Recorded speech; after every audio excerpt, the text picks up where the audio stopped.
Welcome, Dee.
All right, let's get started.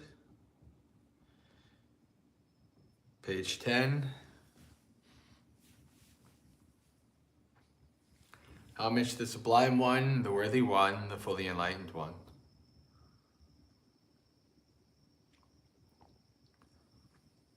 Homage to the Sublime One, the Worthy One, the Fully Enlightened One.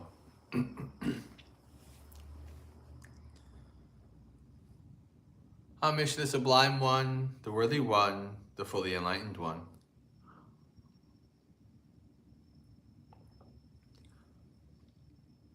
I go to the Buddha for refuge.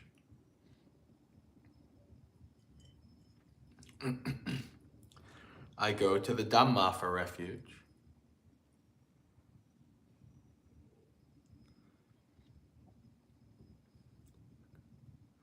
I go to the Sangha for refuge.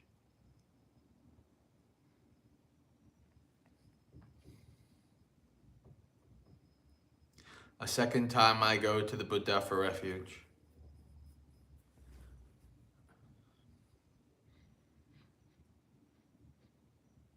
A second time I go to the Dhamma for refuge.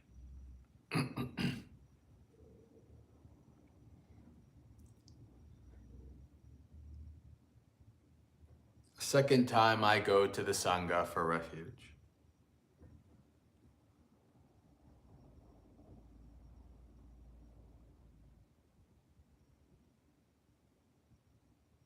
A third time I go to the Buddha for refuge.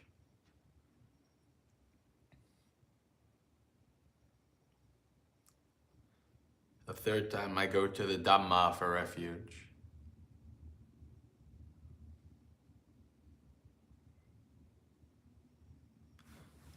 A third time I go to the Sangha for refuge.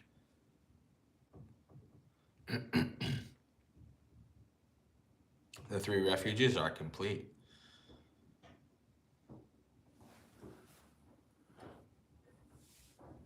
I undertake the training rule to abstain from taking life.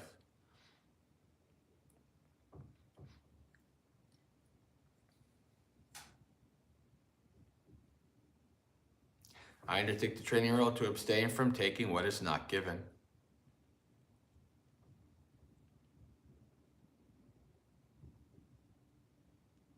I undertake the training rule to abstain from sensual misconduct.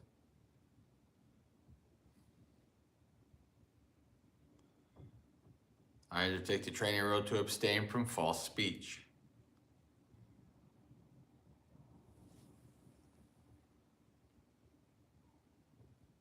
I undertake the training rule to abstain from intoxicating drinks and drugs causing heedlessness.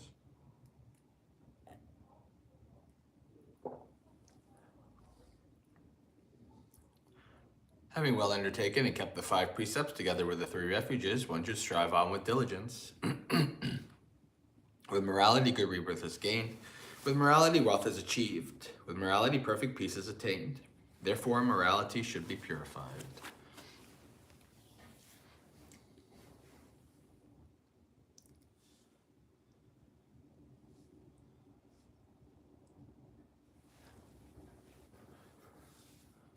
Page 24. Homage to the Sublime One, the Worthy One, the Fully Enlightened One. Homage to the Sublime One, the Worthy One, the Fully Enlightened One. Homage to the Sublime One, the Worthy One, the Fully Enlightened One. Such indeed is the Sublime One, worthy, perfectly enlightened, perfect in true knowledge and conduct, well gone over the world, supreme trainer of persons to be tamed, teacher of gods and humans, enlightened and exalted.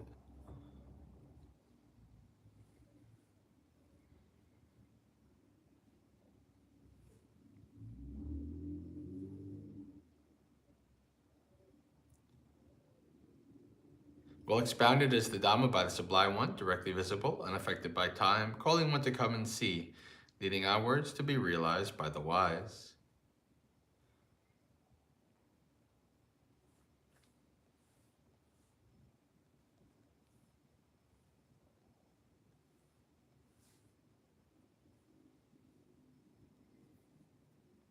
The order of the Sublime One's disciples is practicing well. The order of the Sublime One's disciples is of upright conduct.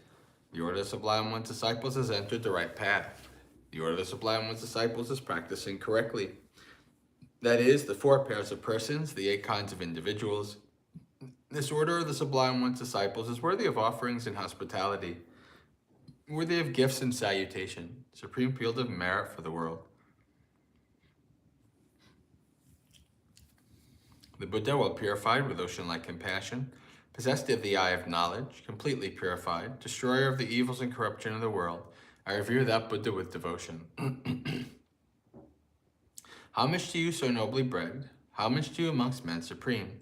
Peerless are you in all the world, may all homage be given to you.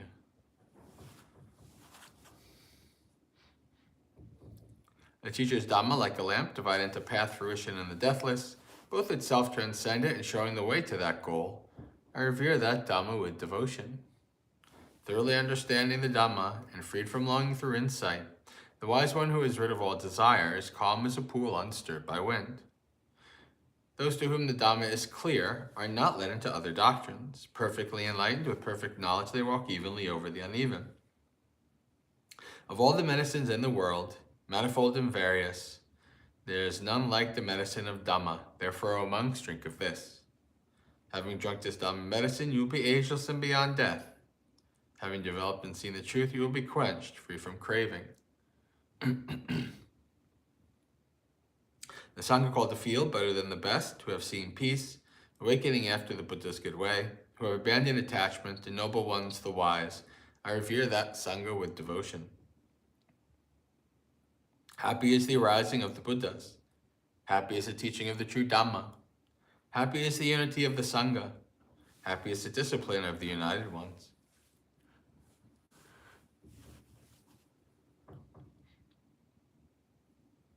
They go to many a refuge, those who have been struck by fear. They go to the mountains and forests, to parks and trees and shrines. But none of these is a secure refuge. None is the refuge supreme. Not by relying on such a refuge can one be freed from all suffering. But one who has gone for refuge to the Buddha, Dhamma, and Sangha sees with perfect wisdom the 4 noble truths. Suffering, the arising of suffering, the transcending of suffering, and the noble eightfold path that leads to suffering's final end. This is the refuge that is secure. This is the refuge that is supreme. By relying on such a refuge as this, one is released from all suffering. By this practice of Dhamma, in accord with the Dhamma, I respect the Buddha. By this practice of Dhamma, in accord with the Dhamma, I respect the Dhamma. By this practice of Dhamma in accord with the Dhamma, I respect the Sangha.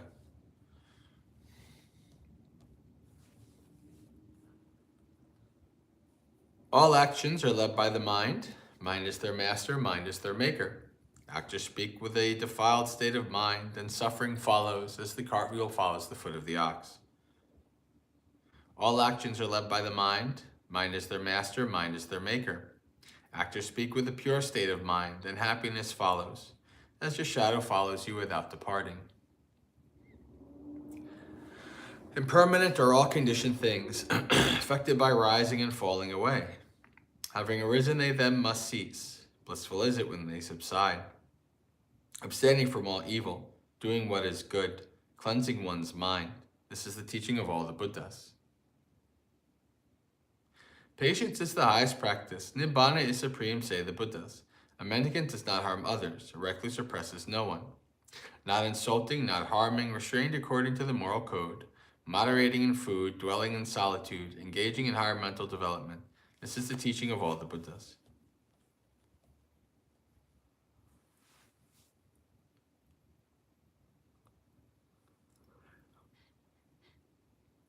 By the blessings that have arisen from my practice, and my venerable preceptors and teachers who have helped me, mother, father, and relatives, male and female rulers, worldly powers, virtuous human beings, the higher beings, demons, and high gods, the guardian deities of the world, celestial being, the Lord of death, friendly people, indifferent and hostile, may all beings be well.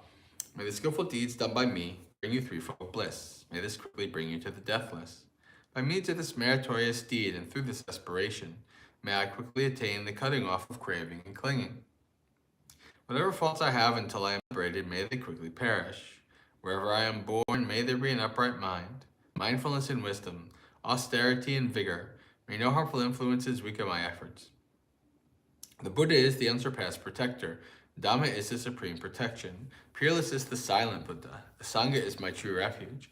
By the power of these exalted ones, may I rise above all defilements.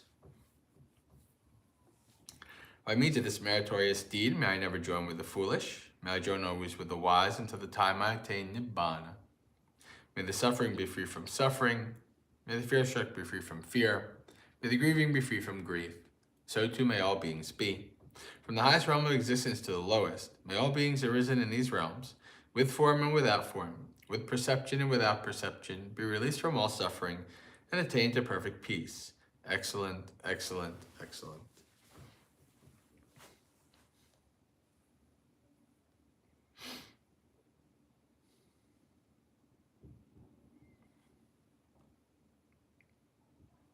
Page 191.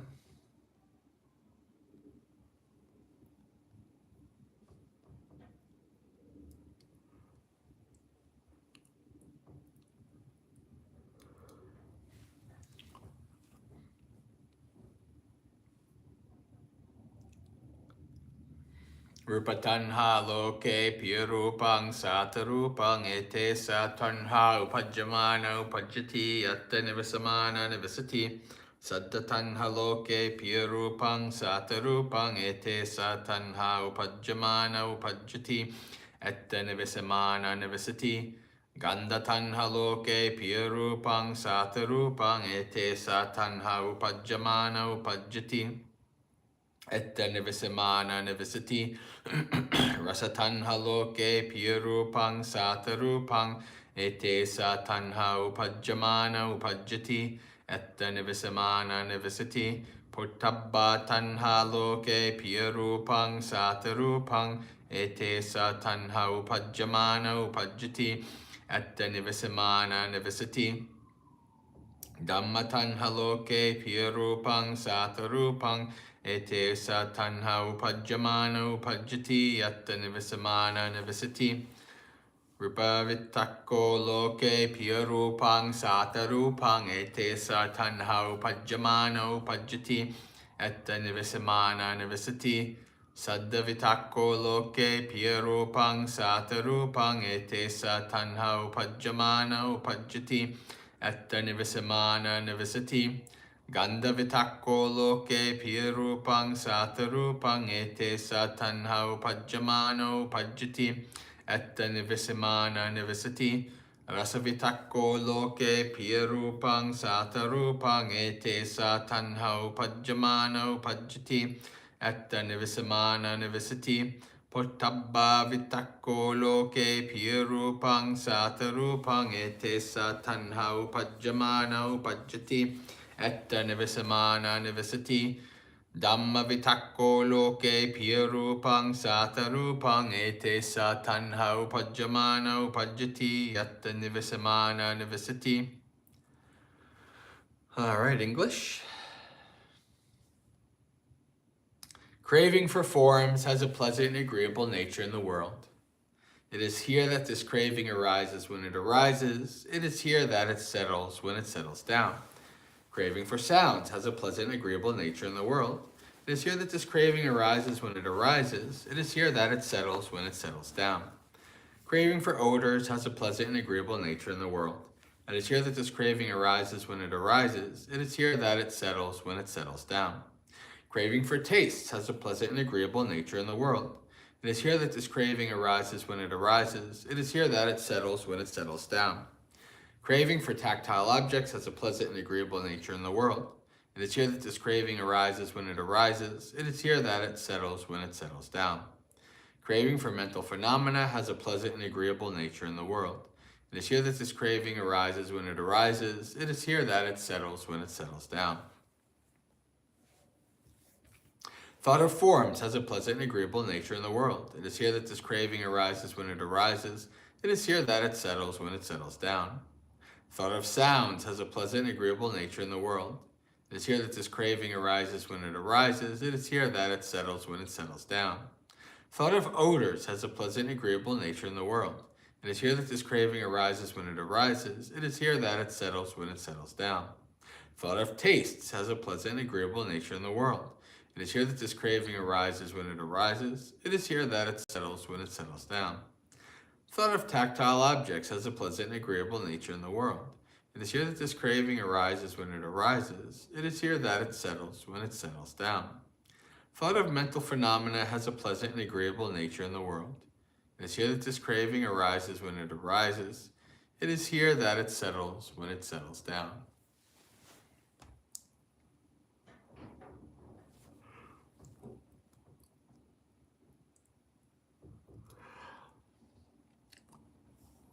Welcome, Shay. All right, so go to our thought of the day now. Wait a second. This is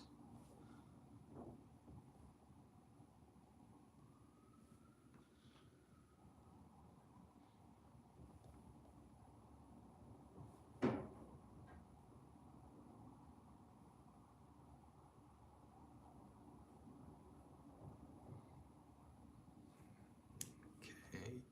All right.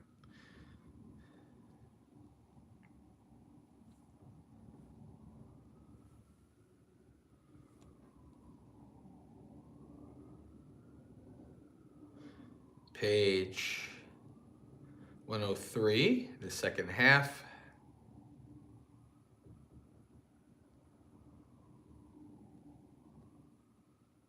Kusala Bhavana.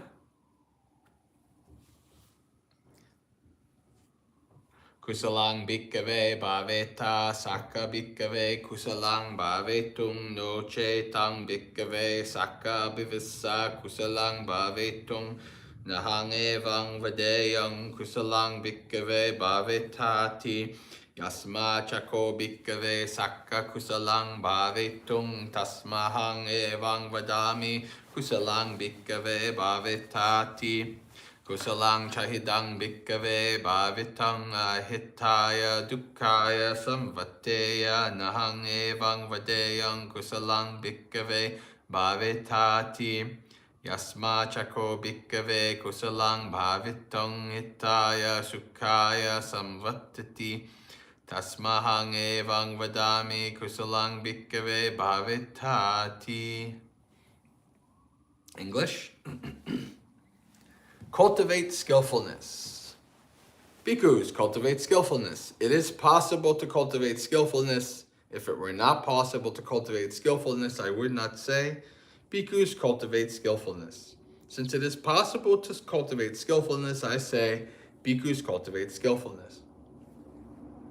If cultivating skillfulness caused detriment and suffering, I would not say bhikkhus cultivate skillfulness. Since the cultivation of skillfulness brings benefit and happiness, I say bhikkhus cultivate skillfulness. Oh, friend, so we have the reverse of yesterday, where it was abandon unskillfulness. And the same words, right? If it were not possible, I would not say, right? Because the nature of existence is anicca, things are changing, rising, and falling, then it is possible to do things like develop skillfulness. We're not in some kind of steady state without change, locked in, unable to do anything about it. We can develop skillfulness. Not only that, but developing skillfulness is not suffering. The Buddha said, if it was suffering, then I would not tell you to do it. But again, developing skillfulness is not easy, so there's definitely some suffering on the path. There's no doubt about that. But in the long run, in this lifetime and future lifetimes, in the long run, it is not suffering. It is the opposite. It is freedom from suffering. So this is something important to reflect on. Why we're doing these practices and what is to be expected in the long run towards the end, right? As we abandon unskillfulness, cultivate skillfulness, develop skillfulness in our lives, develop the Noble Eightfold Path, and secure our freedom from suffering eventually. So the Buddha tells us to develop skillfulness because you can do it, and because it is not suffering to do these things. So this is a very good message and a good reflection for the day. So Sukhi Hotu, may you be happy and at ease, practice well and be well, and may you have a spiritually successful and peaceful practice until we meet again, which if I'm alive should be tomorrow morning, to finish out the week with another morning monastery experience. So have a good day. For those staying for the meditation, as always, it begins and ends at the bell.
All right, friends, have a good day.